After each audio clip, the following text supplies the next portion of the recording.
Hola a todos y bienvenidos a Ideas para Vivir Mejor. Hoy te hablo desde Malasia, desde la ciudad de Kuala Lumpur.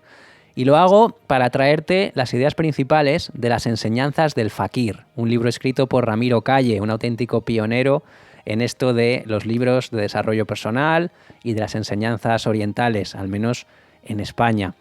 Antes de empezar, déjame decirte una cosa muy rápida. Sabes que este es un podcast para personas ocupadas que no quieren consumir ideas, sino que quieren usarlas. Si alguna vez te ha pasado que escuchas un episodio, te suena bien, pero luego tu vida sigue exactamente igual, eso tiene solución. En Patreon tenemos Ideas en Acción. Ahí las bajamos a tierra con el Oráculo, nuestro mentor virtual 24/7, entrenado con las mejores ideas de cientos y cientos de libros de desarrollo personal y profesional, para cuando estés bloqueado, para cuando dudes o para cuando necesites una respuesta inmediata. Te dejo su enlace en la descripción del episodio. Y ahora sí, vamos con el libro. Ramiro Calle nos dice que todos somos funámbulos, todos caminamos sobre un alambre que empieza con nuestro nacimiento y termina con nuestra muerte. Y entre esos dos puntos, pues obviamente transcurre toda nuestra vida. Y mientras vamos caminando por ese alambre, ocurre que no hay red, no hay garantías, no hay un manual de instrucciones. La única forma de no caernos de ese alambre es aprender a mantener el equilibrio. Imagínate a un funambulista.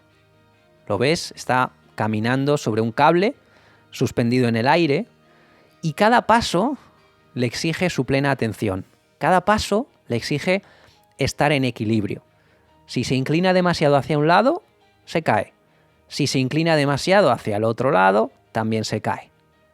El equilibrio del funambulista y el equilibrio que necesitamos en la vida consiste en ir corrigiendo constantemente nuestra trayectoria. En la vida nos inclinamos hacia un lado, por ejemplo, demasiado miedo, o demasiada ambición, o demasiado apego, o demasiada ansiedad, y necesitamos hacer lo mismo que el funambulista, necesitamos reequilibrarnos.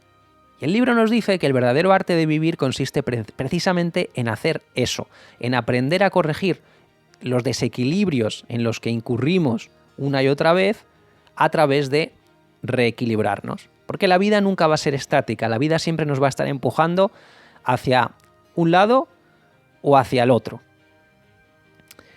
El libro nos plantea una idea que muchas personas no quieren aceptar, y es que vivir no es fácil. Vivir no ha sido fácil nunca y nunca va a ser fácil, porque vivir inevitablemente implica al menos dos cosas: placer y sufrimiento. Por el simple hecho de tener un cuerpo y una mente, no nos podemos escapar ni del placer ni del sufrimiento. Por supuesto que la vida trae momentos maravillosos, pero no es menos cierto que también viene con enfermedades, con pérdidas, con decepciones, con miedo, con incertidumbre. El problema no es el sufrimiento inevitable, el problema es el sufrimiento añadido que nosotros le ponemos encima del sufrimiento que es inevitable. Muchas veces añadimos más sufrimiento al sufrimiento simplemente por cómo interpretamos aquello que nos ocurre. Es decir, no sufrimos solamente por lo que nos pasa, sino que sufrimos mucho por lo que pensamos que nos pasa. El infierno empieza en nuestra mente. Es una frase del libro que me parece brutal, una frase muy, muy potente. Muchas veces creemos que nuestro sufrimiento viene del exterior, del trabajo, de la pareja, de la economía, de los políticos, pero la mayor parte del sufrimiento que experimentamos en este mundo nace de nuestra propia mente.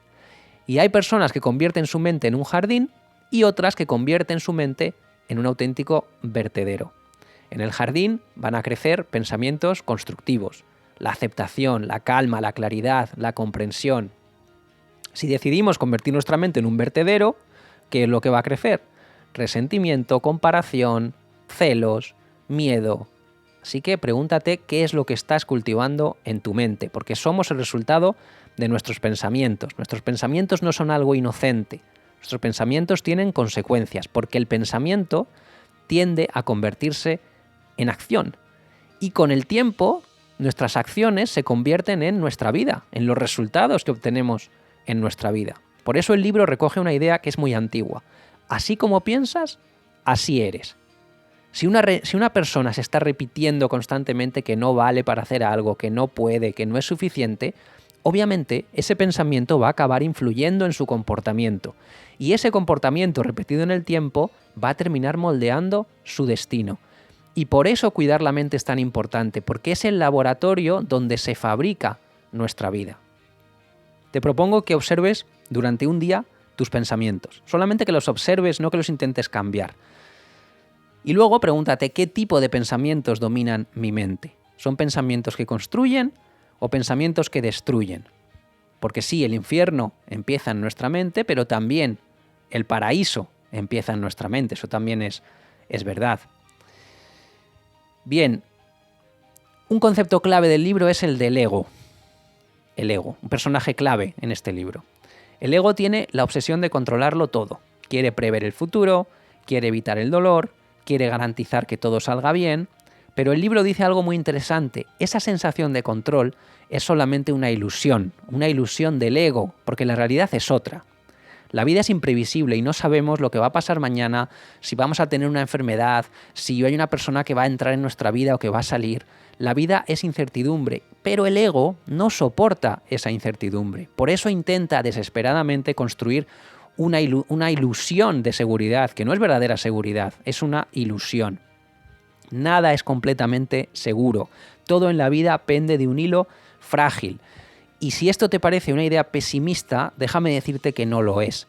Cuando aceptamos que la vida es algo inseguro, dejamos de luchar contra ella. Y cuando dejamos de luchar contra ella y aceptamos esa inseguridad, el mundo y nuestra vida se vuelve más seguro. Cuando aceptas que no puedes controlarlo todo, dejas de vivir en una tensión permanente. Y como la vida es incierta, hay una emoción que nos aparece muy a menudo, que es el miedo. Y el problema, nos dice el libro, que no es ese miedo, el problema es lo que hacemos con él. Hay personas que se paralizan, otras personas que se lanzan temerariamente, y en el fakir se propone un tercer camino, se propone el aprender a convivir con el miedo. Si el miedo te paraliza, estás perdido. Si te lanzas con una osadía irrefrenable, temeraria, también estás perdido. Por tanto, la clave está en encontrar ese punto intermedio, ese punto en el que sientes miedo, pero a pesar de eso, sigues caminando. El libro usa una imagen muy bonita. Dice que cuando uno se contrae demasiado, se rompe, pero cuando uno se abre, se vuelve flexible como un bambú. Y es que el bambú tiene una característica muy interesante. Cuando llega el viento, el bambú no se resiste, se inclina, se adapta, y cuando pasa el viento, el bambú vuelve a su posición. Eso es la resiliencia, no la rigidez, no la dureza, la flexibilidad. Y el libro también introduce una distinción muy interesante. Nos dice que existen dos formas de vivir, como un funámbulo, que ya hemos explicado, o como un sonámbulo. El funámbulo, ¿cómo vive? Atento, alerta, consciente de lo que ocurre a su alrededor. ¿Y el sonámbulo cómo vive? Dormido, pasa por la vida reaccionando automáticamente, no se pregunta nada, no observa su mente, no cuestiona sus hábitos.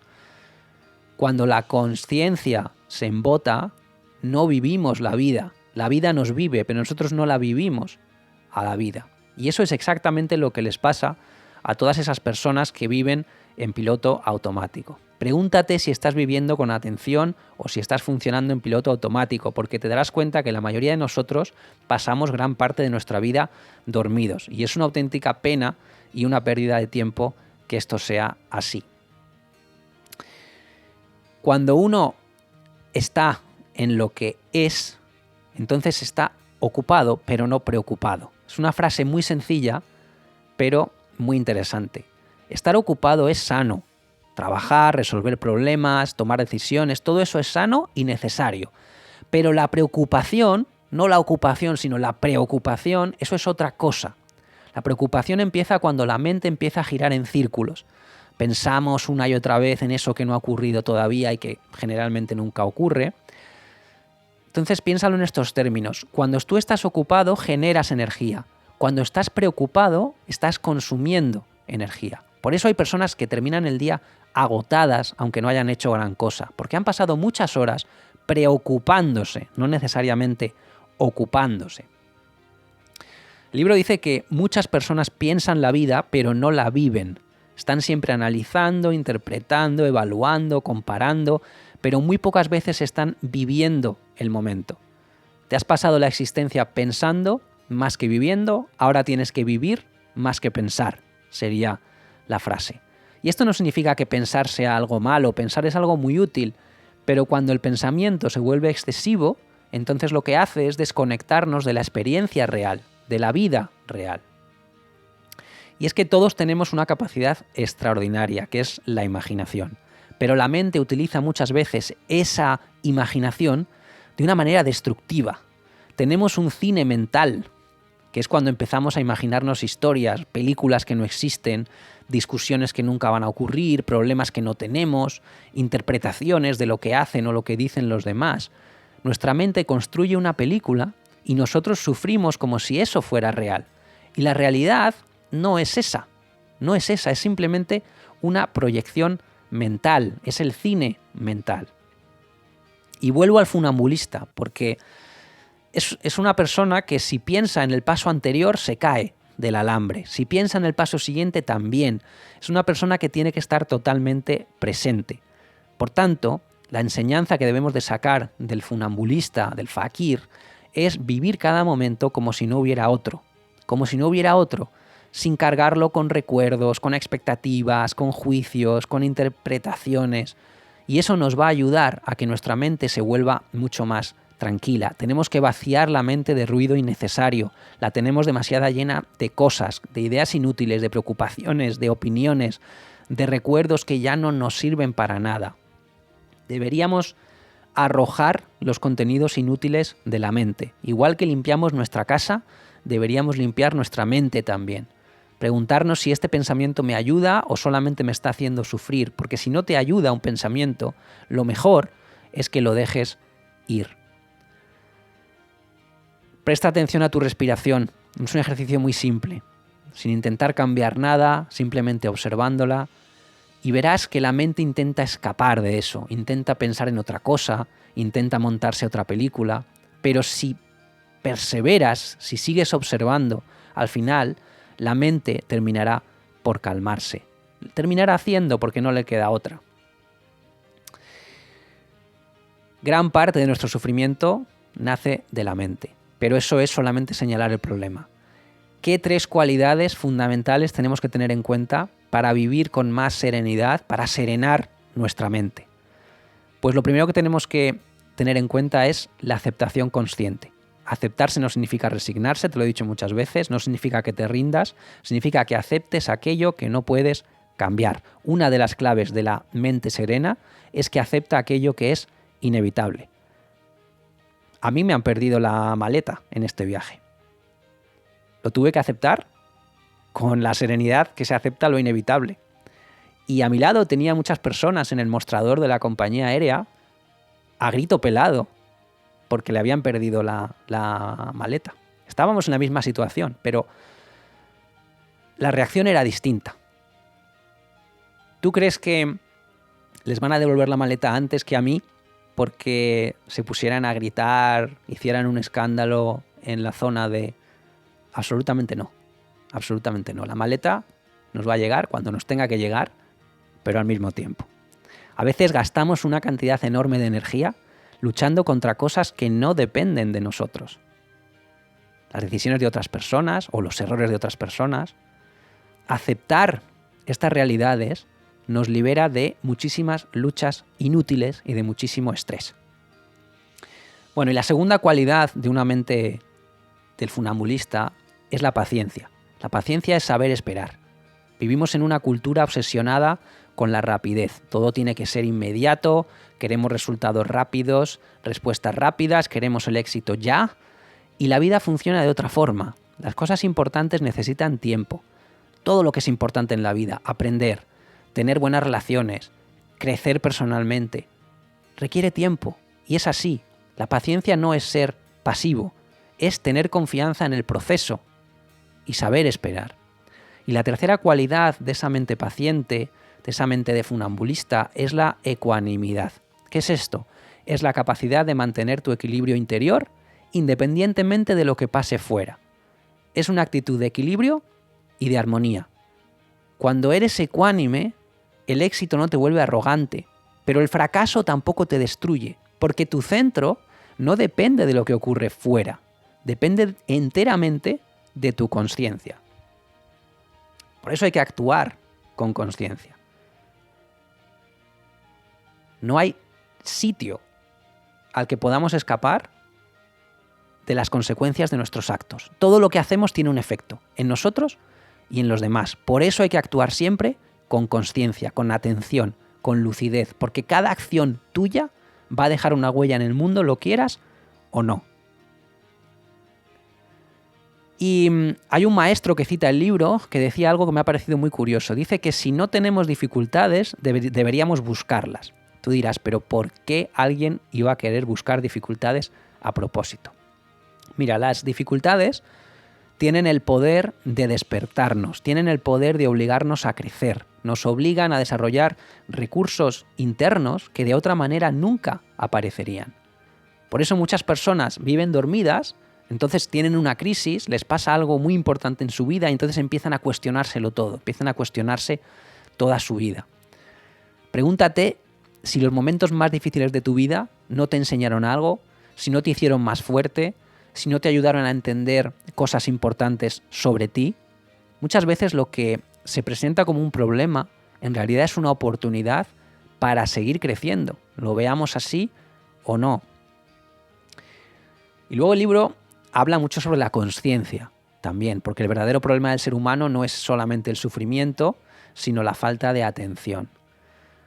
Y nos habla de la negligencia. La negligencia es la falta de atención o la atención incorrecta. Cuando una persona vive sin atención, comete muchos más errores, evidentemente, porque su mente está distraída, porque no es capaz de observar, no piensa, no reflexiona, no percibe con claridad lo que está ocurriendo a su alrededor.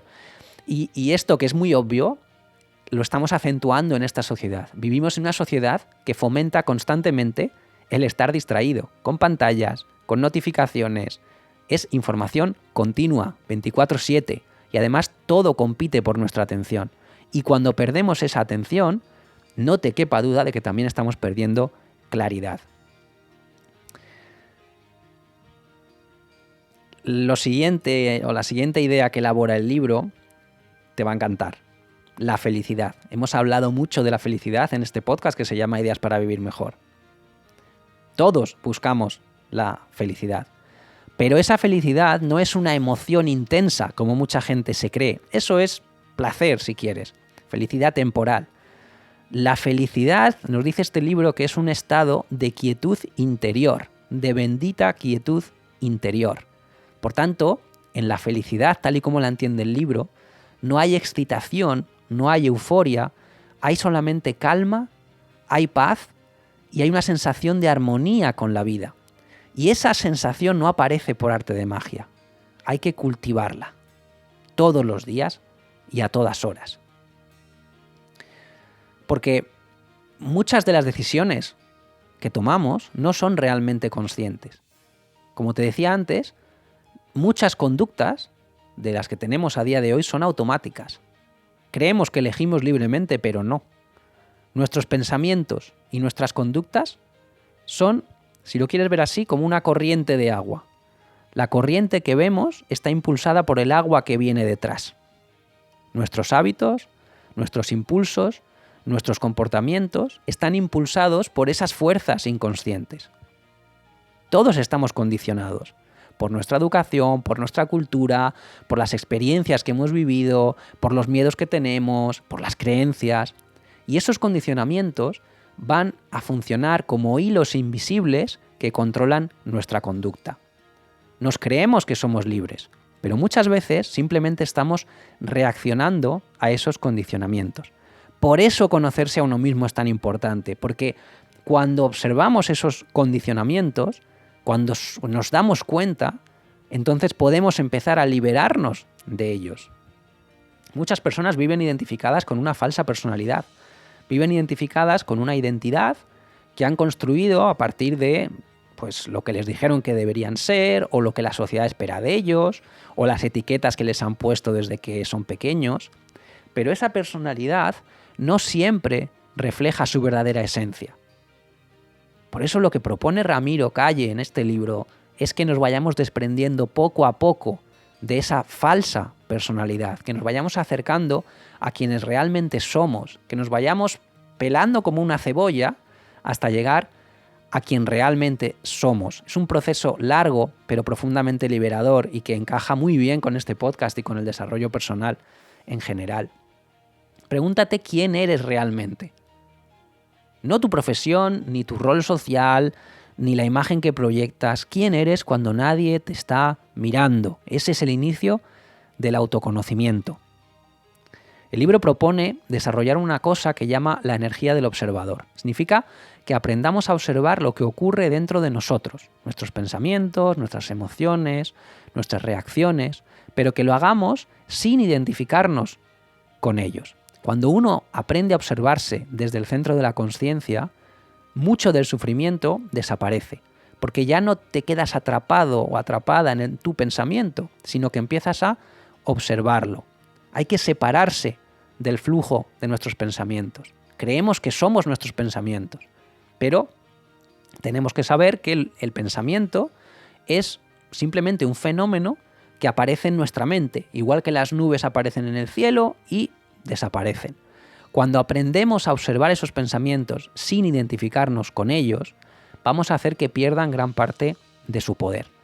Y gran parte del sufrimiento que experimentamos en la vida nace de identificarnos con ese flujo mental. Por eso, si aprendemos a separarnos de él, ese sufrimiento, lógicamente, empezará también a disiparse.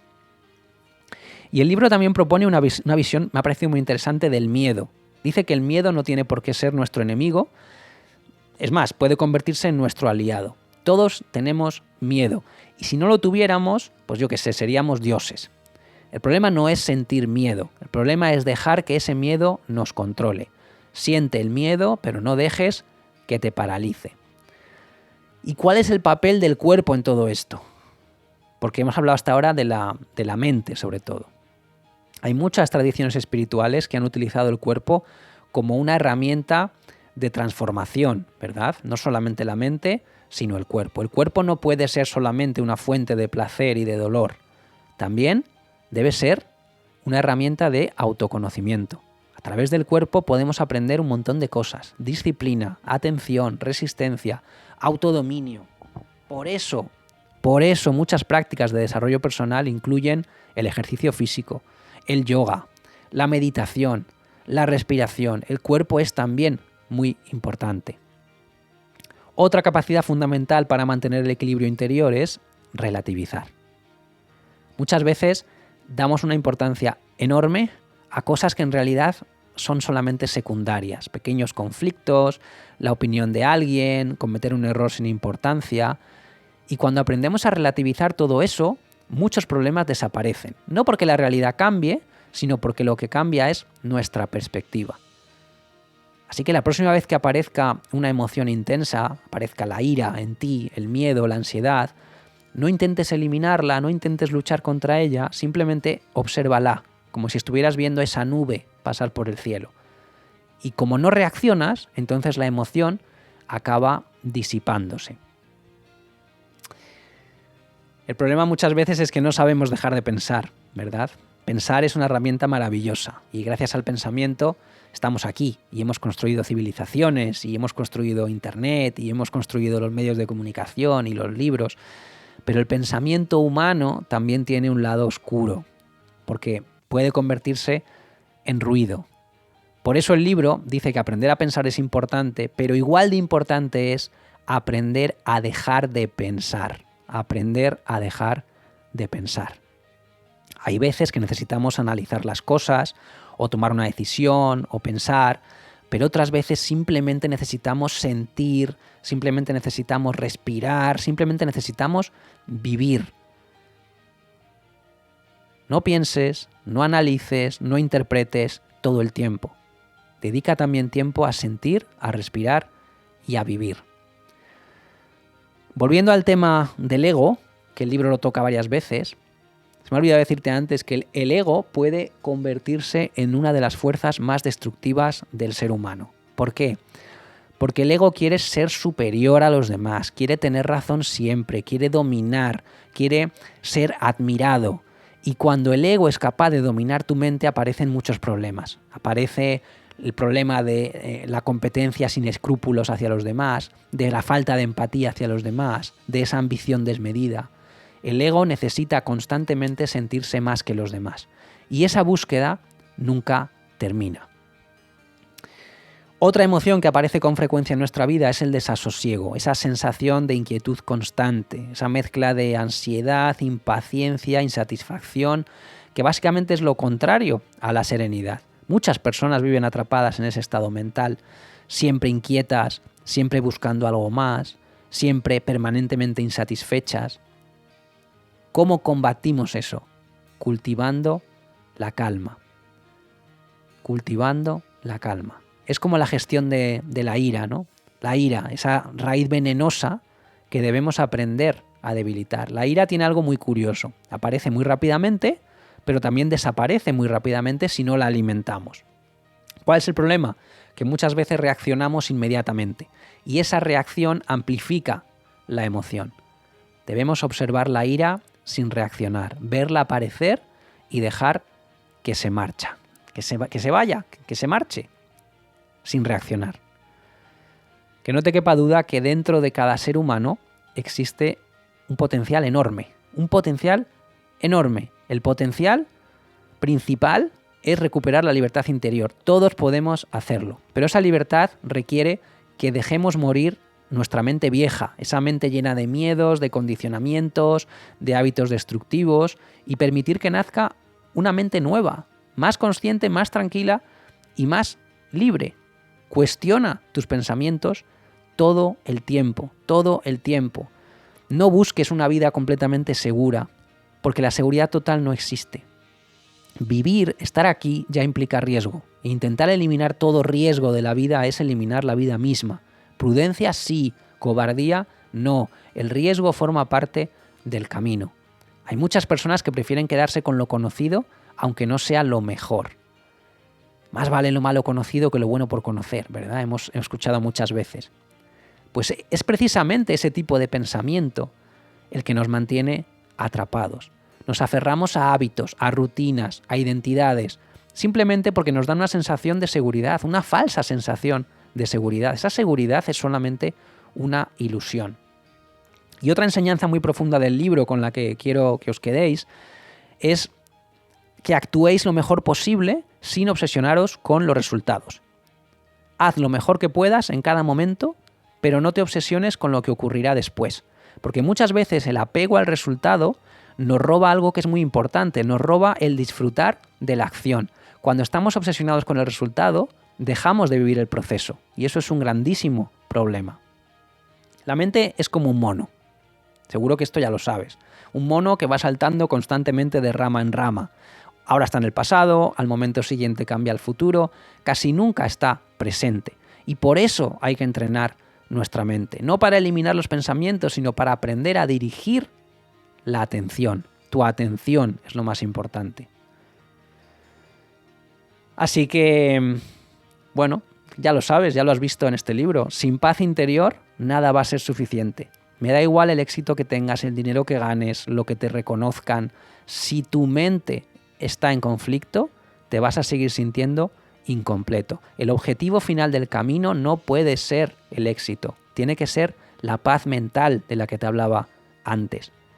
Hay que vivir plenamente, con una actitud de atención, de humildad, de autodominio, armonizando nuestra energía, dominando nuestra mente, debilitando nuestro ego, vivir con propósito, para aprender a estar y a permanecer en nuestro centro, El libro describe ese centro como la cueva del hombre que sabe, ese lugar interior donde todos somos sabios. Mira, si tuviera que resumir todas las enseñanzas de este libro en una sola idea, creo que es imposible porque es un libro maravilloso y muy amplio, pero la vida es como caminar sobre un alambre. Y cuando estás caminando sobre un alambre, no puedes evitar que haya viento, no puedes evitar tener miedo, no puedes evitar la incertidumbre, pero sí puedes aprender a caminar con equilibrio. Equilibrio mental, equilibrio físico, equilibrio emocional, equilibrio en la vida. Por lo tanto, todo se trata de encontrar ese equilibrio, equilibrar y reequilibrar. La felicidad no está en controlar la vida, está en aprender a vivirla con serenidad. Con serenidad. Esa es la clave. Bueno, y antes de cerrar, déjame decirte que escuchar todo esto ayuda, pero aplicarlo es lo que realmente transforma. Y aplicar casi siempre es algo que cuesta hacer solos. Por eso existe Ideas en Acción, por eso existe el Oráculo. Si te suscribes a Ideas en Acción en Patreon, tendrás acceso al Oráculo, nuestra herramienta, nuestro mentor virtual 24/7. El enlace te lo dejo en la descripción. Y por supuesto, si este episodio te ha servido de algo, compártelo con otra persona a la que también pueda ayudar. Muchas gracias por estar al otro lado y nos escuchamos en el próximo episodio. Hasta entonces, te mando un fortísimo abrazo.